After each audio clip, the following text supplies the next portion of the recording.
नमस्कार दोस्तों, कैसे हैं आप लोग। 27 जुलाई 2021 के daily news analysis current affairs discussion में आपका स्वागत है। देखते हैं आज कौन कौन सी इंपॉर्टेंट न्यूज है। पहली news, BS Yediyurappa resigns as Karnataka chief minister. इसके रिस्पेक्ट में मैंने कल वीडियो बनाई है। आज की डेट में भी एडिटोरियल डिस्कशन में मैंने इस टॉपिक को डिस्कस किया है, तो इसके बारे में काफी बैकग्राउंड इन्फो मैं आपको ऑलरेडी दे चुका हूं। डिस्क्रिप्शन बॉक्स में जो मैंने वीडियो बनाई है उसका मैं लिंक भी डाल दूंगा।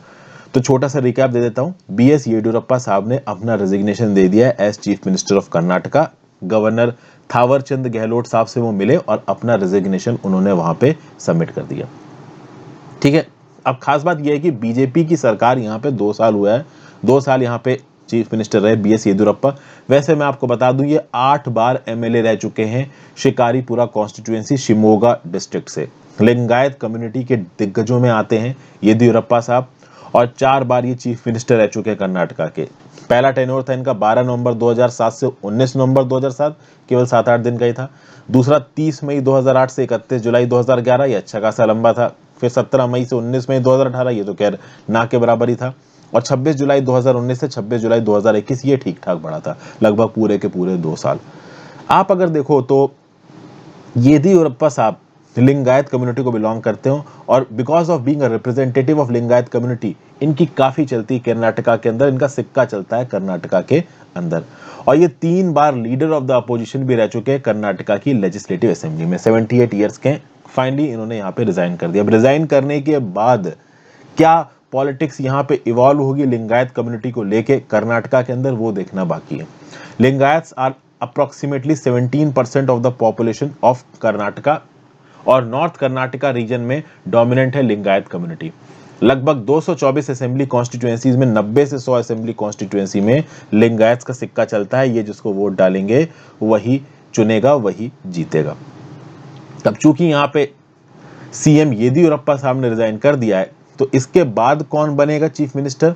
तो यूनियन मिनिस्टर प्रहलाद जोशी जी का नाम आ रहा है। फिर कर्नाटका के home minister Basavaraj S Bommai का नाम आ रहा है। हालांकि सबने बोल दिया है कि जब तक ऑफिशियल अनाउंसमेंट नहीं हो जाता कुछ नहीं कह सकते, ये सब स्पेकुलेशन है।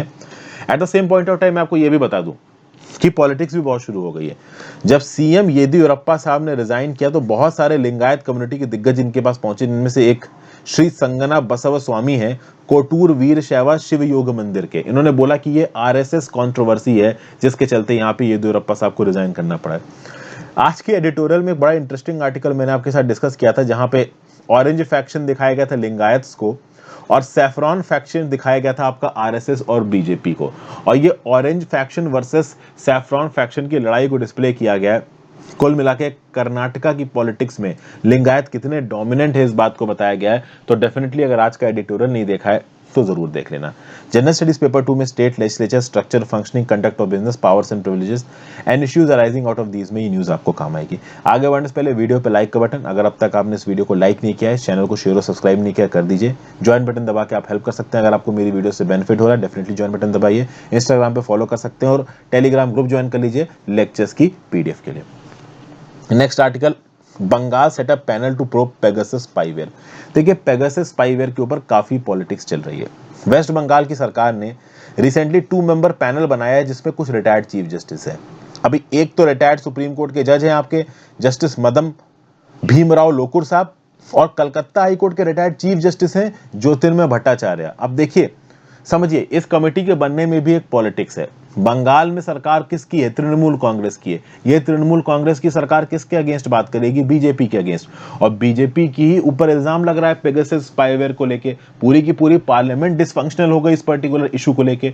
तो यहाँ पे इसी पॉलिटिक्स का एक एक्सटेंशन आपको देखने को मिलता है कि बंगाल के अंदर 2 मेंबर का पैनल बना दिया जाता है ताकि वो पेगासस के ऊपर इंक्वायरी करें। कुल मिला के बीजेपी के रोल को ये लोग खंगालेंगे। यहाँ पे पेगासस स्पाईवेयर के ऊपर इल्जाम क्या लगाया गया कि ये फोन्स को इन्फिल्ट्रेट करता है, सर्वेलेंस करता है पॉलिटिकल लीडर्स पे, गवर्नमेंट ऑफिशियल्स पे और जर्नलिस्ट पे। कल के एडिटोरियल में पेगासस स्पाईवेयर से रिलेटेड एक आर्टिकल भी आया था, उसके ऊपर एनालिसिस मुझे बनाना बाकी, मैं डेफिनेटली बनाऊंगा जल्दी ही। ओके, अब ये जो कमीशन बनाया गया है वेस्ट बंगाल की सरकार के द्वारा, इसका काम क्या होगा?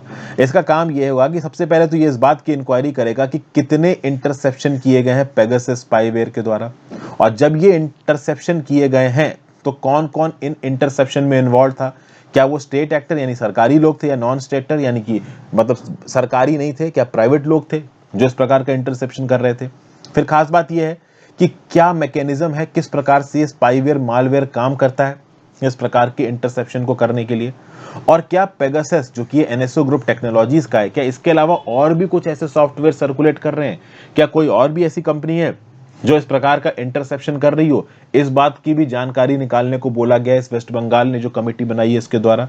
फिर यह बोला गया है कि मान लीजिए इंटरसेप्शन अगर प्रूव हो जाता है तो किस अथॉरिटी के आधार पर किसी स्टेट एक्टर या नॉन स्टेट एक्टर ने इस इंफॉर्मेशन को इकट्ठा किया और इसके इकट्ठा करने से इसका इंपैक्ट क्या पड़ा, क्या एक्सप्रेस लीगल प्रोविजंस थे, जिन्होंने ये इंटरसेप्शन किया है उनको क्या सजा दी जानी चाहिए। इन सब चीजों के ऊपर अपनी रिपोर्ट देने को बोला गया है इस कमीशन को। समझ गया बात को। तो आप कह सकते हो कि काफी पॉलिटिकल है इस कमीशन का बनना, बट ठीक है, अब कमीशन बना दिया गया है। 6 महीने के अंदर अंदर ये कमीशन अपनी रिपोर्ट भी देगा और साथ साथ अपनी रिकमेंडेशंस भी देगा। जनरल स्टडीज पेपर 3 में challenges to internal security through communication networks, role of media and social networking sites में ये पर्टिकुलर न्यूज आपको काम आएगी। नेक्स्ट बात करते हैं, Assam policeman killed in border clash with Mizoram. देखिए, हमारे लाइन ऑफ एक्चुअल कंट्रोल में चाइना जैसी वाहियात कंट्रीज के साथ लड़ने से हमारे जवान शहीद होते हैं, लेकिन यहां पे एक बड़ा ही अनफॉर्चुनेट इंसिडेंट देखने को मिल रहा है।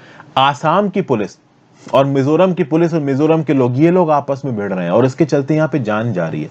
भाई 5 आसाम के पुलिस पर्सनल्स की जान चली गई और ये जान इसलिए नहीं गई कि करप्शन को रोक रहे थे या किसी मर्डर क्राइम की इन्वेस्टिगेशन कर रहे थे या ड्रग्स वगैरह की ट्रैफिकिंग रोक रहे थे। आसाम और मिजोरम के बीच में एक बॉर्डर डिस्प्यूट चल रहा है। यहाँ पे अगर आप नक्शा देखोगे तो आसाम, ये पीले रंग में आपको मिजोरम दिख रहा है, ये एक बाउंड्री है मिजोरम और आसाम के बीच में। अब इस बाउंड्री के पास मैं आपको बता दूं एक नो मैन जोन है, उस नो मैन जोन में कोई भी नहीं जा सकता। ओके, अब क्या होता है कि अक्सर कर ये देखा जाता है कि आसाम की साइड के लोग इस नो मैन जोन में घुस गए या मिजोरम की साइड के लोग इस नो मैन जोन में घुस गए, तो जो भी नो मैन जोन में घुसता है दूसरी साइड वाला आता है और उसके जो भी वहां पे कंस्ट्रक्शंस किए होते हैं उसको तोड़ के चला जाता है। तो सोचिए पुलिस वाले यहां आपस में लड़ रहे हैं, कितना ज्यादा सीरियस है ये मैटर। ये जो बॉर्डर टाउन है वेरिएंग गेट, यहां पे हुआ है ये लेटेस्ट क्लैश और लगभग 60 लोगों को यहां जान लगी है, मतलब चोटें लगी है। मतलब समझ ही सकते हो कि जबरदस्त क्लैशेस यहां पे हुए हैं। और ये तब हुआ है जब 2 दिन पहले लगभग हमारे होम मिनिस्टर अमित शाह साहब यहां पे बात करके गए हैं। और मोस्ट प्रॉब्ली अगर अमित शाह साहब ने बात की है तो इन्होंने इशू को सॉल्व करने की कोशिश की है। होम मिनिस्टर हैं तो इंटर स्टेट इश्यूज को सॉल्व करना ही इनका काम है, तो इन्होंने करने की कोशिश की होगी। लेकिन ये मुद्दा इतना बड़ा, इतना मेजर है कि भाई यहां पे लड़ाई छिड़ी ही रहती है। तो केंद्र की सरकार ने सीआरपीएफ को डिप्लॉय कर रखा है इस 165 किलोमीटर की आसाम मिजोरम बॉर्डर पे। अभी आसाम क्या इल्जाम कर रहा है? आसाम ये बोल रहा है कि भाई मिजोरम के जो लोग हैं वो लगभग 3 किलोमीटर घुस आए हैं आसाम की बाउंड्री के अंदर। मिजोरम बोल रहा है कि आसाम के लोग 10 से 12 किलोमीटर घुस आए हैं मिजोरम की बाउंड्री के अंदर। और ओवरऑल अगर आप देखो तो एक एग्रीमेंट है गवर्नमेंट ऑफ आसाम और गवर्नमेंट ऑफ मिजोरम के बीच में। इस एग्रीमेंट के चलते एक नो मैन लैंड यहां पे बनाया गया है और वहां पे स्टेटस को मेंटेन्ड है। स्टेटस को मतलब कि उस पर्टिकुलर इलाके में कोई भी घुसेगा नहीं, कोई कुछ करेगा नहीं। बट लैलापुर जो कि आसाम में, कुछ लोग उस पर्टिकुलर इलाके में घुसे, वहां पे उन्होंने कुछ टेम्परेरी हट्स बना दी। तो मिजोरम से साइड से लोग आए, उन्होंने हट तोड़ दी। और ये इवेंट अक्सर कर होते रहते हैं। पिछली बार ये इवेंट कब हुआ था? तो भाई अक्टूबर 2020 में भी ये इवेंट हुआ था। फिर अभी 26 जुलाई 2021 को हुआ है, लास्ट टाइम फरवरी 2018 में हुआ है। मतलब ये इशू आज का नहीं है, ये इशू काफी पुराना है। अब इस इशू की जड़ क्या है, इस जड़ को समझने की कोशिश करते हैं। छोटे से आप कह सकते हो मतलब एक छोटा सा डिस्क्रिप्शन दे रहा हूं, समय लगा तो एक वीडियो बनाऊंगा अलग से। देखिए पहले क्या था कि आपको पता है नॉर्थ ईस्ट में केवल एक स्टेट था, वो था आसाम। आसाम की एक छोटी सी डिस्ट्रिक्ट थी जिसका नाम था लुशाई हिल्स। आज की डेट में इस लुशाई हिल डिस्ट्रिक्ट को ही मिजोरम स्टेट बनाया गया। अब जब बाउंड्रीज का सेग्रीगेशन किया गया तो पहले तो एक नोटिफिकेशन आया 1875 का और बाद में फिर एक नोटिफिकेशन आया 1933 का। 1875 का जो नोटिफिकेशन आया था वो था Bengal eastern frontier regulation act 1873। इस नोटिफिकेशन के हिसाब से आपका मिजोरम ने बोला कि हाँ भाई हम इस नोटिफिकेशन को मानते हैं और इसके हिसाब से बाउंड्री तय होगी आसाम और मिजोरम के बीच में। लेकिन 1933 में एक और नोटिफिकेशन आया। अब 1933 के नोटिफिकेशन को आसाम तो मानता है बट मिजो सोसाइटी नहीं मानती। मिजो सोसाइटी का बोलना है कि 1933 का ये जो एग्रीमेंट हुआ था इसमें मिजोरम के लोगों से बातचीत ही नहीं की। तो अब आसाम 1933 के डिमार्केशन को मान रहा है और मिजोरम 1875 की डिमार्केशन को मान रहा है, और ये दोनों डिमार्केशन में कुछ ऐसा इलाका है जो दोनों स्टेट्स के पास जा रहा है। तो 1875 के पास वो इलाका जो मिजोरम के पास जा रहा है, 1933 के हिसाब से वो आसाम के पास जा रहा है, और इसी को अभी के लिए नो मैंस लैंड बना दिया गया है आसाम और मिजोरम के बीच में। लेकिन अक्सर कर हम ये देखते हैं कि दोनों स्टेट से कुछ लोग उस पर्टिकुलर इलाके में घुसते हैं, अपनी कुछ टेम्परेरी सेटलमेंट्स बना देते हैं, फिर दूसरे के साइड के लोग आके उसको तोड़ देते हैं और यहाँ पे लड़ाई हो जाती है। और लड़ाई इतनी खतरनाक कि केवल लोग नहीं लड़ रहे हैं, पुलिस वाले लड़ रहे हैं भाई। तो मिजोरम पुलिस एक साइड पे लग रही है, आसाम पुलिस एक साइड पे लड़ रही है। तो कितना फ्रैक्सिशियस इशू है, कितना बांटने वाला इशू है ये आप समझ सकते हो। यहाँ पे जनरल स्टडीज पेपर 3 में role of external state and non state actors in creating challenges to internal security में चीज आपको काम आएगी। अब डेफिनेटली देखिए यहाँ पे सीआरपीएफ डिप्लॉय हो गई है, तो सीआरपीएफ वायलेंस तो रोक देगी, लेकिन इस प्रकार के इश्यूज का परमानेंट रेजोल्यूशन चाहिए। इस प्रकार के इश्यूज को आप लंबा खींच नहीं सकते कि रह रह के यहाँ पे लड़ाइयां शुरू हो रही हैं। भाई आपको इंटरनल सिक्योरिटी तो लेके आनी है ना, इंडिया की इंटरनल सिक्योरिटी पैरामाउंट है। अगर इंडिया के स्टेट्स आपस में लड़ते रहेंगे तो चाइना पाकिस्तान जैसी पावर से हम लोग कैसे टैकल करेंगे। फिर हमारे देश में कुछ बुद्धिजीवी हैं जो बोलते हैं कि म्यांमार के ऊपर सैंक्शन लगाओ। अरे ये नॉर्थ ईस्ट का बॉर्डर म्यांमार के साथ टच होता है, हम वैसे ही पाकिस्तान चाइना से बहुत परेशान है। अगर हमने म्यांमार के साथ पंगा ले लिया तो नॉर्थ ईस्ट संभालना मुश्किल हो जाएगा हमारे लिए।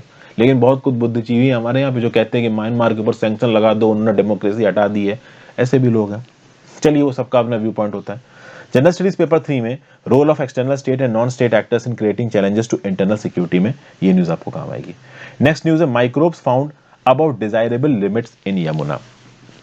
भैया फीकल कोलीफॉर्म करके जो माइक्रोब है ये ह्यूमन और एनिमल एक्सक्रीटा में पाया जाता है। हमारा जो वेस्ट प्रोडक्ट हम एक्सक्रीट करते हैं उसमें ये फीकल कोलीफॉर्म पाया जाता है।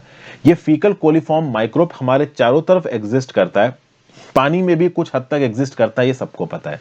लेकिन जब इसकी एग्जिस्टेंस एक लिमिट से ज्यादा हो जाए तो ये डेंजरस हो जाता है, और कुछ ऐसा ही हुआ है यमुना में। यमुना में फीकल कोलीफॉर्म के जो लेवल्स हैं वो हद से ज्यादा है। ये जो रिपोर्ट सबमिट की गई है यमुना के फेकल कॉलीफॉर्म लेवल्स को लेके, ये यूनियन मिनिस्ट्री ऑफ जल शक्ति के द्वारा यहाँ पे सबमिट की गई है। इनका ये बोलना है कि देखिए फीकल कॉलीफॉर्म लेवल्स यमुना में बहुत ज्यादा हैं। अब इनको कम करने के लिए सबसे सही तरीका क्या है कि पानी को डाइल्यूट करो। पानी को डाइल्यूट करने के लिए क्या जरूरत है, minimum environmental flow. Minimum environmental flow का क्या लॉजिक है कि यमुना नदी में अगर पानी लगातार बढ़ता रहे, ठीक है ना, नया पानी उसमें लगातार इंक्लूड होता रहे, तो क्या होगा कि भाई आपका फीकल कोलीफॉर्म लेवल कम हो जाएगा, प्लस ज्यादा गंदगी इसमें ना फेंकी जाए। लेकिन ऐसा हो नहीं पा रहा, पानी का फ्लो भी यमुना नदी में कम है, प्लस गंदगी भी इसमें लगातार फेंकी जा रही है। इस समय पे यमुना नदी का पानी इतना अच्छा भी नहीं है कि लोग उसमें नॉर्मली नहा सकें। जो desirable level of faecal coliform है, मतलब कि जितना आपका फेकल कोलीफॉर्म है और उसके साथ आप नहा सकते हो, वो है आपका 500 MPN पर 100 ml। मतलब 1 ml में 500 MPN होना। नीचे कमेंट बॉक्स बताइए ये MPN पर 100 ml, ये MPN का यहाँ पे फुल फॉर्म क्या है, नीचे कमेंट बॉक्स में बताओ। तो भैया अगर 100 ml पानी में 500 MPN पाया जाता है फीकल कोलीफॉर्म का या उससे कम, तो आप नहा सकते हो पानी में, ऐसा बोला जाता है। लेकिन अनफॉर्चुनेटली ये पॉल्यूशन 280 गुना ज्यादा है परमिसिबल लिमिट से। यानी कि यमुना के पानी में 1,40,000 MPN पर 100 ml का पॉल्यूशन लेवल है इस समय पे ओखला बैरेज पे। तो आप समझ ही सकते हैं कि कितना ज्यादा गंदा है ये आपका यमुना का पानी। और जो सबसे ज्यादा गंद है यमुना के पानी में, वो एक 22 किलोमीटर के स्ट्रेच पे है from Wazirabad to Okhla and Delhi. और इसी पर्टिकुलर लोकेशन पे सबसे ज्यादा डंप, सबसे ज्यादा कपड़ा, सबसे ज्यादा कचरा, कूड़ा करकट इस नदी में फेंका जाता है। ये नदी के फ्लो का केवल 2% लेंथ है, but 80% of the pollution load यहीं से आता है। तो इस पर्टिकुलर इलाके को भी अगर ब्लॉक कर दिया जाए और लोगों को यहाँ पे कचरा फेंकने की परमिशन ना दी जाए तो चीजें काफी ठीक हो सकती हैं। फिर international union for conservation of nature का क्या बोलना है कि भाई अगर एक एनवायरमेंटल फ्लो को मेंटेन किया जाए, what is an environmental flow? Is the water provided within a river, wetland और coastal zone to maintain ecosystems and their benefits where there are competing water uses and where flows are regulated. मतलब कि देखिए किसी एक particular नदी में पानी अगर इस्तेमाल हो रहा है तो उसमें पानी का इनफ्लो भी रहता है। एक नदी की बहुत सारी ट्रिब्यूटरीज होती हैं, डिस्ट्रीब्यूटरीज होती हैं, ठीक है, जो उसमें आके जुड़ती हैं। अब बात यह है कि यमुना नदी में जो ये पानी है, जो मिनिमम इन्वायरमेंटल फ्लो है, ये मेंटेन नहीं है। नया पानी उसमें आ नहीं रहा है। ऑलरेडी यूज्ड पानी को हम लोग बहुत गंदा कर रहे हैं, इंडस्ट्रियल पर्पसेस के लिए इस्तेमाल कर रहे हैं और गंदगी फेंक रहे हैं बिना किसी कंट्रोल के। तो अब भाई गंदगी तो बढ़ेगी ही बढ़ेगी। माइक्रोब्स की बात की जाए तो ये जो फीकल कोलीफॉर्म की हम बात कर रहे हैं, ये लिविंग थिंग्स होते हैं, हमारे चारों तरफ पाए जाते हैं, ह्यूमन एक्सक्रीटा और एनिमल एक्सक्रीटा में होते हैं, ये आपको पता ही है। वाटर, सॉइल, एयर, हर जगह पे ये फीकल कोलीफॉर्म पाए जाते हैं। इस प्रकार के माइक्रोब्स ह्यूमन बॉडी में मिलियंस में हैं। हमारी ह्यूमन बॉडी की इम्यूनिटी इतनी होती है कि हम इनको टैकल कर लेते हैं। कुछ माइक्रोब्स हमें बीमार कर देते हैं, कुछ माइक्रोब्स हमारे लिए इंपॉर्टेंट भी होते हैं। बैक्टीरिया, वायरसेस, फंगी, ये माइक्रोब्स के नॉर्मल अगर पार्ट है। प्रोटोजोआ भी एक प्रकार के माइक्रोब्स होते हैं। ओके, तो ये एक छोटी सी न्यूज थी यमुना नदी का डिग्रेडेशन के रिस्पेक्ट में। देखिए, नेशनल गंगा मिशन के बारे में हम लोग काफी बात करते हैं, नमामि गंगे के बारे में हम लोग काफी बात करते हैं, बट बाद की नदियों की भी जो गंदगी है वो कम नहीं है। यमुना का हमने यहाँ पे एग्जाम्पल देखा। General studies paper 3 environmental pollution और डिग्रेडेशन में न्यूज आपको काम आएगी। नेक्स्ट बात करते हैं कि भाई थाने क्रीक फ्लेमिंगो जो सेंचुरी है, इसको प्रपोज किया जा रहा है as an MMR Ramsar site. आपको अगर ये मुंबई दिखे तो यहाँ पे आपको कहीं पे थाने क्रीक फ्लेमिंगो सेंचुरी दिख रही है। बर्ड्स और मैनग्रोव स्पेशीज के रिस्पेक्ट में खासा कर इंपॉर्टेंट है। तो ये जो मुंबई मेट्रोपॉलिटन रीजन है, मोस्ट प्रोबेबली इसको अपनी पहली रामसर साइट मिलने वाली है। ये जो थाने क्रीक फ्लेमिंगो सेंचुरी है ना, इसको स्टेट वेटलैंड अथॉरिटी द्वारा रामसर साइट का दर्जा दिए जाने के लिए प्रपोजल सबमिट किया जा रहा है महाराष्ट्र मैनग्रोव सेल के द्वारा। यह महाराष्ट्र मैनग्रोव सेल राज्य का मैनग्रोव सेल है और हर राज्य की सरकार की एक रिस्पॉन्सिबिलिटी बनती है कि अगर उनको ऐसा लगता है कि उनके यहाँ पे ऐसी कोई वाटर बॉडी है जो कि इंटरनेशनल इंपॉर्टेंस की है और उसको प्रोटेक्ट करने की जरूरत है, तो उसको रामसर साइट बनाने के लिए एक प्रपोजल फॉरवर्ड कर सकती है राज्य की सरकार। और यहाँ पे महाराष्ट्र की राज्य की सरकार का जो मैनग्रोव सेल है, जिसको आप महाराष्ट्र मैनग्रोव सेल बोलते हो, इसने भी हमारी जो स्टेट वेटलैंड अथॉरिटी है उसको एक प्रपोजल सबमिट किया है कि थाने क्रीक फ्लेमिंगो सेंचुरी को आप रामसर साइट बनवाइए। अब थाने क्रीक की अगर हम लोग फॉनल डाइवर्सिटी की बात करें, फ्लोरल डाइवर्सिटी बात करिए, फॉनल तो नहीं, फॉनल तो जानवर हो गए, तो फ्लोरल डाइवर्सिटी में 12 ट्रू मैनग्रोव स्पीशीज पाई जाती हैं, 39 एसोसिएट मैनग्रोव स्पीशीज पाई जाती है। मैनग्रोव्स आपको पता है क्यों इंपॉर्टेंट होते हैं? मैनग्रोव्स बनते हैं फ्रेश वाटर इकोसिस्टम और मैरीन वाटर इकोसिस्टम के मिक्सचर पे, जहां पे समुद्र का पानी और नदी का फ्रेश पानी आपस में मीट कर रहा हो, वहां पे जिस प्रकार के पेड़ पौधे उगते हैं ना, उसको मैनग्रोव्स कहा जाता है। और जब भी tsunami, tidal surges, storm surges आते हैं, तो सबसे पहली लाइन ऑफ डिफेंस ये मैनग्रोव्स ही पुट फॉरवर्ड करते हैं। और मुंबई सबर्ब्स की बाउंड्री पे पाई जाती है आपकी थाने क्रीक फ्लेमिंगो सेंचुरी। अगर आप ये नक्शा देखोगे तो ओवरऑल अगर आप इधर आ जाते हो तो मेन मुंबई में आ जाते हो और बाहर निकल जाते हो इस तरफ तो आप मुंबई सबर्ब्स में पहुंच जाते हो, नवी मुंबई साइड पहुंच जाते हो। What is Ramsar site? तो रामसर साइट एक्चुअली में एक वेटलैंड एरिया होता है जिसको इंटरनेशनल इंपॉर्टेंस का माना जाता है under Ramsar convention. Ramsar convention क्या है? तो एक इंटर गवर्नमेंटल एनवायरमेंटल ट्रीटी है जो कि ये बताता है कि भाई अगर कोई रामसर कन्वेंशन के अंदर किसी रामसर साइट को इंक्लूड करता है तो फिर नेशनल एक्शन लिया जाएगा, इंटरनेशनल कॉपरेशन किया जाएगा उस पर्टिकुलर वेटलैंड और रामसर साइट को बचाने के लिए। अभी के लिए महाराष्ट्र में कितनी रामसर साइट्स हैं? तो एक है नांदुर मधमेश्वर नासिक में, जनवरी 2020 में इसको डेजिग्नेट किया गया था। दूसरी है Lonar crater in Buldhana district, नवंबर 2020 में इसको नोटिफाई किया गया था। General studies paper 3 environment conservation में न्यूज आपको काम आएगी। नेक्स्ट न्यूज पे चलते हैं। Tunisian democracy in turmoil after president sacks government. देखिए, टूनिशिया एक ऐसा देश है जहां से अरब स्प्रिंग की शुरुआत हुई थी और उसके बाद टूनिशिया में डेमोक्रेसी आ गई थी। पिछले 10 साल से 2011 में अरब स्प्रिंग की शुरुआत हुई थी और अब 2021 चल रहा है, तो 10 साल से आप कह सकते हो टूनिशिया में डेमोक्रेसी है। लेकिन अब टूनिशिया की डेमोक्रेसी खतरे में है। जो वहां के प्रेसिडेंट है कायस सैयद, उन्होंने गवर्नमेंट को उखाड़ फेंका है और पार्लियामेंट को सस्पेंड कर दिया। किसकी मदद से? आर्मी की मदद से। तो हर कोई इसको कूप कह रहा है, मतलब तख्ता पलट कह रहा है। तख्ता पलट मतलब कि प्रेसिडेंट, अब देखिए जो पार्लियामेंट है, पार्लियामेंट का जो रिप्रेजेंटेटिव था वो था ये आपका प्राइम मिनिस्टर। प्राइम मिनिस्टर कौन है? एचएम मिचेची। अब एचएम मिचेची और प्रेसिडेंट कायस सैयद के बीच में ज्यादा बनती नहीं थी, अक्सर कर इन दोनों के बीच में बहस होती रहती थी। तो प्रेसिडेंट कायस सैयद ने क्या कहा, उन्होंने आर्मी के साथ मिलकर सरकार बर्खास्त कर दी, पार्लियामेंट को सस्पेंड कर दिया महीने भर के लिए, और प्राइम मिनिस्टर हिचेम मिचेची से कहा कि तुम निकलो। अब इससे तुनिशिया के लोग हो गए हैं नाराज, और इंक्लूडिंग जो इस्लामिस्ट फैक्शन है तुनिशिया का, वो भी नाराज हो गया। उनका भी ये बोलना है कि भाई हम डेमोक्रेसी ही चाहते हैं, ये जो कूप आप कह रहे हो ये चल नहीं पाएगा। अब ऑलरेडी तुनिशिया में एक इकोनॉमिक क्राइसिस चल रही है, कोविड-19 का खतरनाक आउटब्रेक आया और उसके साथ साथ ये कूप। हालांकि मैं आपको बता दूं कि प्रेसिडेंट कायस सैयद ने बोला है कि ये कूप नहीं है, लेकिन at the same point of time prime minister Mechichi और जो बाकी पार्लियामेंट के लोग हैं जिनको अभी के लिए 30 दिन के लिए सस्पेंड कर दिया गया है, इन्होंने बोला कि भाई ये कूप ही है, इमरजेंसी पावर का इस प्रकार से इस्तेमाल प्रेसिडेंट कायस सैयद नहीं कर सकते। अब ये बात देखिए बिल्कुल सही है, लोगों ने इलेक्ट करके जिस पार्लियामेंट को चुना है, जिस प्राइम मिनिस्टर को चुना है, आप उसको उखाड़ के इस प्रकार से साइड नहीं फेंक सकते। लेकिन यहां पे प्रेसिडेंट कायस सैयद बोल रहे हैं कि ये कूप नहीं है। कब पहले भी ट्यूनीशिया में इस प्रकार की अपराइजिंग हुई थी जिससे डेमोक्रेसी आई थी, यहां पे प्रेसिडेंट कायस सैयद आप कह सकते हो कि आग के साथ खेल रहे हैं। अब इसका क्या आउटपुट निकल के आएगा ये तो आगे आने वाले समय में ही पता चलेगा। अगर आप ट्यूनीशिया की लोकेशन देखो तो नॉर्दर्न अफ्रीका में पड़ता है ये ट्यूनीशिया, इसके वेस्ट में आपको अल्जीरिया नजर आ रहा है, ईस्ट में आपको लिबिया नजर आ रहा है, नॉर्थ में आपको मेडिटेरेनियन सी नजर आ रहा है जहां पे सिसिली इटली का आइलैंड और सार्डिनिया इटली का आइलैंड, ये दोनों ही ट्यूनीशिया के बहुत पास में है। General studies paper 2 international relations के कंटेक्स्ट में न्यूज इंपॉर्टेंट है। अगली news, Bangladesh to launch Jogajog as an alternative to Facebook. Bangladesh ने जो ऐप लॉन्च की इसके रिस्पेक्ट में मैंने अपना एक व्यू पॉइंट कल दिया था, हालांकि बहुत सारे लोग क्रिटिसाइज भी कर रहे हैं कि सरकार के हाथों में इतनी पावर देना ठीक नहीं है। चलिए, सबके अपने अपने व्यू पॉइंट है। अगर मान लीजिए सरकार अपने बिहाफ पे एक ऐसा ऑर्गेनाइजेशन बना भी देता है तो हमारे यहाँ पे एक मतलब कहते हैं ना कि रिप्रेजेंटेटिव सिविल सोसाइटी है, properly elected members, representative members भी इस तरीके के ऑर्गेनाइजेशंस को देख सकते हैं। मैंने जो व्यू पॉइंट दिया था वो आप इस पर्टिकुलर वीडियो में जाके देख सकते हो। Bangladesh launches it's Facebook, why can't India launch its own. तो हुआ ये कि बांग्लादेश ने जोगाजोग नाम का एक सोशल मीडिया प्लेटफॉर्म लॉन्च किया है जो कि फेसबुक के अल्टरनेटिव की तरह देखा जा रहा है बांग्लादेश के अंदर, और अलपन नाम का एक प्लेटफॉर्म लॉन्च किया जो कि व्हाट्सएप के अल्टरनेटिव की तरह देखा जा रहा है।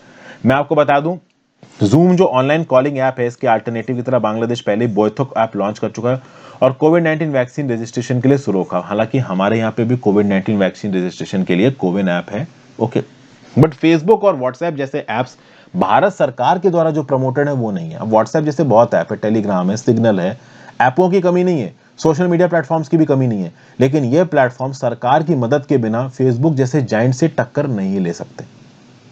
तो बांग्लादेश का यहाँ पे बोलना है कि इस जोगाजोग ऐप के थ्रू जो एंटरप्रेन्योर्स हैं देश के, वो अपना खुद का मार्केट प्लेस बना सकते हैं। मतलब एक प्रकार से ई कॉमर्स के लिए भी इस जोगाजोग ऐप को इस्तेमाल किया जा सकता है। अपना खुद का मार्केट प्लेस बनाना, डाटा इंफॉर्मेशन और कम्युनिकेशन शेयरिंग को बढ़ाने के लिए भी ये जोगाजोग ऐप एक रोल प्ले करेगा। तो जो बांग्लादेश की डिजिटल ई कॉमर्स पॉलिसी है 2018 की, उसके थ्रू बांग्लादेश कोशिश कर रहा है कि 2021 तक इंफॉर्मेशन और कम्युनिकेशन टेक्नोलॉजी सेक्टर में 20 लाख जॉब्स को क्रिएट करेगा। तो फेसबुक जैसे प्लेटफॉर्म्स को बांग्लादेश के अंदर पॉपुलर करके जॉब पैदा करने का ये एक मोडस ऑपरेंडी है बांग्लादेश के। टाइम से ही पता चलेगा आने वाले समय में कि कितनी सक्सेसफुल होने वाली है। जनरल स्टडीज पेपर 1 में current news of international importance में ये चीज आपको काम आएगी। और आज की final news, southern Europe battles wild fire. देखिए, यूरोप में एक अलग ही प्रकार का फिनोमेना देखने को मिल रहा है। साउदर्न यूरोप में आग लगी हुई है और नॉर्दर्न यूरोप में पानी बरस रहा है। तो ये जो साउदर्न यूरोप है, स्पेन हो गया, इटली हो गया, ग्रीस वगैरह के पार्ट्स हो गए, यहाँ पे तगड़ी आग लगी हुई है। और अगर आप नॉर्थ में चले जाओगे, जर्मनी साइड चले जाओगे, वहां पानी बरस रहा है। जर्मनी में तो रिसेंटली अभी फ्लड्स आए हैं, ये मैंने आपको बताया ही था। तो साउदर्न यूरोप में 26 जुलाई को पता बहुत सी जगहों पे वाइल्ड फायर्स लगी थी। ग्रीस के जो प्राइम मिनिस्टर है किरियाकस मित्सोकासिस, उन्होंने बोला कि जो फायर फाइटर्स हैं लगातार 50 फायर से लड़ रहे हैं पिछले 24 घंटों में, और ऐसा बोला जा रहा है कि जो हीट वेव आई है उसकी वजह से फायर्स लगी हुई है। फिर जो इटालियन आइलैंड है सार्डिनिया, वहां पे भी फ्रांस और ग्रीस के जो फायर फाइटिंग प्लेन्स हैं वो फॉरेस्ट फायर को बुझा रहे हैं। 4000 हेक्टेयर्स के फॉरेस्ट यहाँ डिस्ट्रॉय हो चुके हैं। सार्डिनिया कहाँ नजर आ रहा है, ये दिख रहा है। सार्डिनिया मेडिटेरेनियन सी का पार्ट है, इसके ईस्ट में टिरहेनियन सी है। टिरहेनियन सी आप कह सकते हो कि ये जो इटली का मेन लैंड है और सार्डिनिया आइलैंड के बीच में है। और अगर इटली के मेनलैंड के ईस्ट में चले जाओ तो इटली ग्रीस के बीच में जो सी आता है वो आयोनियन सी है। तो टिरहेनियन सी, आयोनियन सी, ये आपके लिए काफी इंपॉर्टेंट हो जाता है। स्पेन के ईस्ट में बेलेरिक सी है, ये सीज याद रखिएगा। इटली के बिल्कुल नॉर्थ में आपका लिग्यूरियन सी है, ओके। अच्छा, एक क्वेश्चन है आपसे, यहां पे आपको दिख रहा है स्पेन और नीचे आपको एक कंट्री दिख रही है मोरक्को, टेंजियर्स। इसके बीच में ये जो पर्टिकुलर आप कह सकते हो स्ट्रेट है, इसका नाम क्या है ये मुझे नीचे कमेंट बॉक्स में बताओ, और किस कंट्री के कंट्रोल में है ये भी मुझे नीचे कमेंट बॉक्स में बताओ। Got it. तो ओरिजिनल न्यूज पे वापस आते हैं। ओरिजिनल न्यूज क्या है कि भाई यहां पे साउदर्न यूरोप में आग लगी हुई है। सार्डिनिया के आइलैंड में 4000 हेक्टेयर्स के फॉरेस्ट जल के तबाह हो गए। स्पेन का जो नॉर्थ ईस्टर्न रीजन है कैटेलोनिया का, वहां पे 1500 हेक्टेयर्स तबाह हो चुके हैं, ओके। यहाँ पे लोगों को निकालना पड़ गया है। स्पेन की अगर बात करिए तो यहाँ पे स्पेन का ये जो नॉर्थ ईस्टर्न रीजन है कैटेलोनिया का, यहाँ पे भी तबाही तगड़ी हो रखी है। तो साउदर्न यूरोप और नॉर्दर्न यूरोप में जो कंट्रास्ट है, इसको देख के लोग आश्चर्यचकित हैं। साउदर्न यूरोप में इतनी तगड़े रेन मतलब वाइल्ड फायर्स आ रहे हैं, स्पेन जल रहा है, इटली के बहुत से हिस्सों में आग लगी हुई है, ग्रीस के बहुत से हिस्सों में आग लगी हुई है, फॉरेस्ट फायर्स की बात हो रही है। और वहीं नॉर्दर्न यूरोप में यूके जर्मनी में चले जाओ तो इतना भयंकर पानी बरस रहा है कि फ्लड आ गए हैं। तो अब आप देख सकते हो कि ये जो ग्लोबल वार्मिंग है, ये जो क्लाइमेट चेंज है, इसके जो साइड इफेक्ट्स हैं, इसके जो रेपरकशंस हैं, ये कितने खतरनाक और कितने वेराइड फॉर्म में हमारे सामने आएंगे, इस बात को एसेस कर पाना ही हमारे लिए मुश्किल हो जाएगा। जनरल स्टडीज पेपर 3 में डिजास्टर में ये पर्टिकुलर न्यूज आपको काम आएगी। So thank you for watching friends. ज्यादा से ज्यादा लोगों के साथ इस वीडियो को शेयर करिए। आप अपने व्यू पॉइंट नीचे मुझे कमेंट बॉक्स में दे सकते हैं। इंस्टाग्राम पे फॉलो कर लीजिए, वहां पे आप अपने डाउट्स पूछ सकते हैं। जब भी मुझे समय लगेगा मैं जवाब देने की कोशिश करूंगा। और टेलीग्राम ग्रुप ज्वाइन कर लीजिए, वहां पे आपको मेरी इस लेक्चर की पीडीएफ मिल जाएगी। harshitdwedi.com तक शाम को ये पूरी डिटेल एनालिसिस अपलोड हो जाएगी, तो harshitdwedi.com पे भी जाके आप करंट अफेयर्स पढ़ सकते हैं।